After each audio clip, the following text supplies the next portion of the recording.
സാധിക്കുമോ? ശരി, ശ്രീ വസന്തകുമ്പള്ളി മറുപടി. ഇവിടെ ഈ നമ്മുടെ കരുവന്നൂർ സഹകരണ സംഘത്തിലെ ഹരിദാസിനുള്ള മറുപടി, അദ്ദേഹം എല്ലാ വിഷയങ്ങളിലും സെൻസിറ്റീവ് ആയതുകൊണ്ട് പ്രതിപക്ഷത്തിന് കൂടെ ഒരു കൊട്ടു കൊടുത്തേക്കാം എന്ന് ഓർത്ത് പറയുന്നതേ ഉള്ളൂ. നോക്കൂ, ഈ വിഷയം ഏറ്റവും ആദ്യം ഉന്നയിച്ച ആളുടെ പേര് രമേശ് ചെന്നിത്തല എന്നാണ്. അത് ഈ കിറ്റ് വാങ്ങിയ സമയത്ത് തന്നെ ഞങ്ങൾ ഉന്നയിച്ചിരുന്നു, അന്നത്തെ പ്രതിപക്ഷ നേതാവ്. ഇന്ന് സിയാൻഎജി റിപ്പോർട്ട് പുറത്തു വന്നപ്പോൾ അത് പൊതുസമൂഹത്തോട് വിളിച്ചു പറഞ്ഞ ആളുടെ പേര് വി ഡി സതീശൻ എന്നാണ്. അദ്ദേഹവും ഇന്നത്തെ പ്രതിപക്ഷ നേതാവാണ്, കോൺഗ്രസിന്റെ നേതാവാണ്. വരും ദിവസങ്ങളിൽ യൂത്ത് കോൺഗ്രസ്, മഹിളാ കോൺഗ്രസ്, KSU അടക്കം സമരരംഗത്തേക്ക് ഇറങ്ങുകയാണ്. നോക്കൂ, കോവിഡ് കള്ളി എന്ന് വിളിച്ചെന്ന് പറഞ്ഞ് എന്ത് പ്രശ്നങ്ങളായിരുന്നു ഞങ്ങൾക്ക് നേരെ ഉണ്ടായിരുന്നത്. അതേ ശൈലജ ടീച്ചറെ വടകരയിൽ ഇവർ കാണിച്ച ഇതേ അഴിമതിയെ പറ്റി തുറന്നു പറഞ്ഞുകൊണ്ട് അവരൊരു സൈഡിൽ വർഗീയത പറഞ്ഞു പോയപ്പോ ഇവർ കോവിഡ് കാലത്ത് നടത്തിയ കൊള്ളയെ പറ്റി തുറന്നു പറഞ്ഞുകൊണ്ട് 1.5 ലക്ഷത്തോളം വോട്ടിന് തോൽപ്പിച്ച പാർട്ടിയുടെ പേരും പ്രതിപക്ഷത്ത് നിൽക്കുന്ന കോൺഗ്രസ് എന്ന് തന്നെയാണ് എന്ന് ശ്രീ MK ഹരിദാസ് മനസ്സിലാക്കിയാൽ മതി. അത് തന്നെയാണ് പ്രതിപക്ഷ ധർമ്മവും.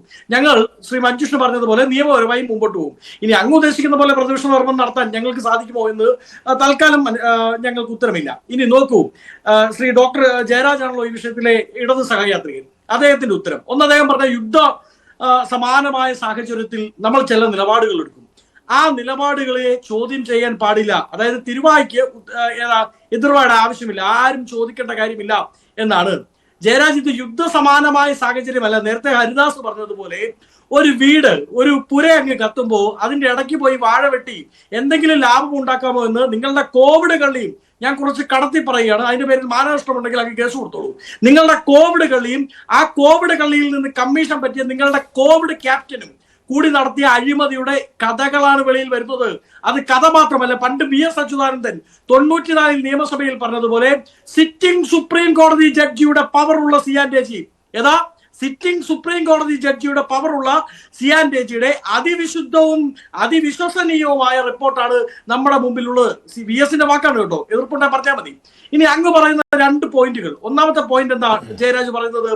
അദ്ദേഹം പറയുന്നത്, നോക്കൂ, അങ്ങനെ ഒരു സാഹചര്യത്തിൽ നമുക്ക് പെട്ടെന്ന് മേടിക്കേണ്ടതായി വന്നു. അങ്ങനെ പെട്ടെന്ന് മേടിക്കേണ്ടതായി വരുമ്പോൾ നിങ്ങളുടെ മുമ്പിൽ ഈ ഒരു കമ്പനി മാത്രമേ ബിഡ് ചെയ്യപ്പെട്ടിട്ടുള്ളൂ. നിങ്ങൾക്ക് ഞങ്ങൾ PP കിറ്റ് തരാം എന്ന് പറഞ്ഞത് ഈ ഒരു കമ്പനി മാത്രമാണോ? അല്ല. അപ്പൊ അത് യുദ്ധസമാനമായ സാഹചര്യമല്ല. കാര്യം അങ്ങനെ ഒരു സാഹചര്യത്തിൽ ഒരേ ഒരു കമ്പനിയെ കാണൂ. അപ്പൊ നമുക്ക് അവരിൽ നിന്ന് മേടിച്ചേ മതിയാകൂ. യുദ്ധ സമയത്ത് എന്താണ്, സപ്ലൈ ചെയ്യാൻ ഒരാളെ കാണൂ. അത് മാത്രമല്ല, സപ്ലൈ ചെയ്യാൻ വേണ്ടി 15,000 ഓർഡർ ചെയ്ത കമ്പനി, ആ കമ്പനിയാണെങ്കിൽ പുതിയതായിട്ടൊരു കമ്പനിയായിരുന്നു. അത് മാത്രമല്ല, ആ കമ്പനി 23-33 ദിവസങ്ങൾക്ക് ശേഷവും വിതരണം നടത്തിയിട്ടും ഓർഡറുകൾ റദ്ദാക്കിയില്ല. പക്ഷെ അതേ സമയത്ത് തന്നെ ഏറ്റവും കുറഞ്ഞ വിലയ്ക്ക് ഓർഡർ ചെയ്ത കമ്പനികളിൽ ഒന്ന്, ആ കമ്പനിക്കാകട്ടെ 18 ദിവസങ്ങളിൽ ഓർഡർ ചെയ്ത അളവിന്റെ 50% സപ്ലൈ നൽകാൻ കഴിഞ്ഞുവെങ്കിലും വിതരണം കുറവാണെന്ന കാരണം പറഞ്ഞ് സപ്ലൈ ഓർഡർ റദ്ദാക്കുകയാണ് ചെയ്തത്. അതായത് കുറഞ്ഞ സമയത്തിനുള്ളിൽ സപ്ലൈ ചെയ്ത കമ്പനിയെ തഴഞ്ഞുകൊണ്ടാണ് ഇത്രയും ദിവസങ്ങൾ എടുത്ത ശേഷം വിതരണം നടത്തിയ കമ്പനിയുടെ ഓർഡർ റദ്ദാക്കാതെ തുടർന്നു കൊണ്ടുപോയത്. അതായത് അവരിൽ നിന്ന് 15,000 ഓർഡർ ചെയ്തു, 15,000 വാങ്ങി. ഒരു PP കിറ്റിന് 1,550 രൂപ വെച്ച്. അങ്ങനെയാണ് സംഭവിച്ചത്. തീർച്ചയായും ശ്രീ മഞ്ജുഷ്, അതാണ് ഞാൻ പറഞ്ഞത്. സപ്ലൈ ചാനൽസ് ഒരുപാടുണ്ടായിരുന്നു. അതുകൊണ്ട് യുദ്ധസമാനമായ സാഹചര്യം എന്നൊന്നും നിങ്ങൾ പറയേണ്ട, അത് വിലപ്പോവില്ല. 2, നിങ്ങൾ പറയുന്നത് എന്താണ്, നമ്മളുടെ മുമ്പിൽ പെട്ടെന്നൊരു ഡിസിഷൻ എടുക്കാൻ ഓപ്ഷൻ ഇല്ലായിരുന്നു. ഓപ്ഷൻ ഉണ്ടായിരുന്ന കാര്യം 28 മാർച്ചിൽ നിങ്ങൾ 550 രൂപയ്ക്ക് ഇതേ PP കിറ്റ് മേടിച്ചിരുന്നു. അപ്പൊ നിങ്ങൾ വേറൊരു ഡിഫൻസ് പറയും, എന്താ, ക്വാളിറ്റി ചെക്ക് ചെയ്യണ്ടേ? അങ്ങനെയാണെങ്കിൽ ശ്രീ ജയരാജ് ഒരു കാര്യം പറഞ്ഞാൽ മതി, 2 ദിവസം മുമ്പ് 550 രൂപയ്ക്ക് മേടിച്ച ഏതെങ്കിലും PP കിറ്റ് ക്വാളിറ്റി മെയിൻറ്റെയിൻ ചെയ്യുന്നില്ല, നമ്മൾ സർക്കാർ നിഷ്കർഷിക്കുന്ന ക്വാളിറ്റി മെയിൻറ്റെയിൻ ചെയ്യുന്നില്ല എന്ന് നിങ്ങൾ കണ്ടെത്തിയിരുന്നോ? അങ്ങനെ കണ്ടെത്തി നിങ്ങൾ ആ കമ്പനിക്ക് നോട്ടീസ് കൊടുത്തിരുന്നോ? അല്ലെങ്കിൽ 550 രൂപയ്ക്ക് സർക്കാർ തന്നെ മേടിച്ച, ബിഡ് ചെയ്യപ്പെട്ടതല്ല, സർക്കാർ തന്നെ മേടിച്ച ഏതെങ്കിലും ഒരു PP കിറ്റ് ക്വാളിറ്റി മെയിൻറ്റെയിൻ ചെയ്യുന്നില്ല, അതുകൊണ്ടാണ് ഞങ്ങൾ കൂടുതൽ പണം കൊടുത്ത് കൂടുതൽ ക്വാളിറ്റി ഉള്ളത് 2 ദിവസം കഴിഞ്ഞ് മേടിച്ചത് എന്ന് നിങ്ങൾ പറഞ്ഞാൽ പ്രശ്നം തീർന്നു. കൂടുതൽ പണം കൊടുത്ത് വാങ്ങിച്ചതിന്റെ ക്വാളിറ്റി നോക്കിയിട്ടുമില്ല. ഇല്ല.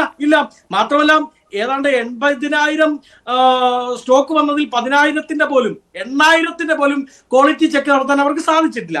രണ്ടാമതായി ഇവർ പറയുന്ന മറ്റൊരു കാര്യം എന്താണ്, ഇവർ പറയുന്നത്, നോക്കൂ, ഈ ക്വാളിറ്റി ചെക്ക് നടത്തേണ്ട കാര്യമില്ല, നമ്മൾ പെട്ടെന്ന് മേടിച്ചതാണല്ലോ. അതാണ് രണ്ടാമത്തെ പ്രശ്നം. ഇനി മൂന്നാമത്, ഈ ശൈലജ ടീച്ചർ വ്യക്തമായി പറഞ്ഞല്ലോ, ഞാൻ ഒറ്റയ്ക്കല്ല കേട്ടോ, ഇതിൻ്റെ അകത്ത് മുഖ്യമന്ത്രി കൂടി ഉണ്ട് എന്ന് പറഞ്ഞ് അവർ എന്തു ചെയ്യുന്നു, അവർ സ്വന്തം തടി തപ്പാൻ നോക്കുകയാണ്.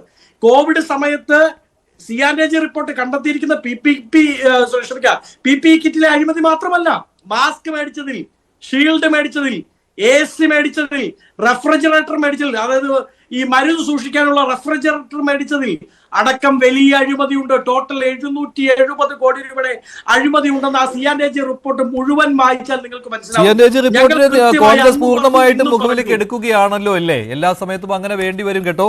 BJP സർക്കാർ എഴുതി കൊടുക്കുന്ന റിപ്പോർട്ട് എന്നുള്ള ആരോപണം ഉണ്ടാകുന്നതാണ്. അത് CPM പറഞ്ഞിട്ടുമുണ്ട്. അല്ല, CAG റിപ്പോർട്ടിനെ ഞാൻ ഉദ്ധരിച്ചതും അവരിന്റെ മുമ്പിലേക്ക് വെച്ചതും സഹാബ് VS അച്യുതാനന്ദൻ 94 നിയമസഭയിൽ പ്രസംഗിച്ച പ്രസംഗത്തെ പറഞ്ഞുകൊണ്ടാണ്. അപ്പൊ VS എടുക്കാമെങ്കിൽ പിന്നെ ഞങ്ങൾക്ക് എന്താ എടുത്താൽ കുഴപ്പം? അന്നത്തെ പ്രതിപക്ഷ നേതാവ് VS അനഭിമതമല്ലെങ്കിൽ ഞങ്ങൾക്ക് എടുത്താൽ എന്താ കുഴപ്പം? നോക്കൂ, അതിന്റെ പേരിൽ ഒരു അന്വേഷണത്തിന് തയ്യാറായ പോരെ?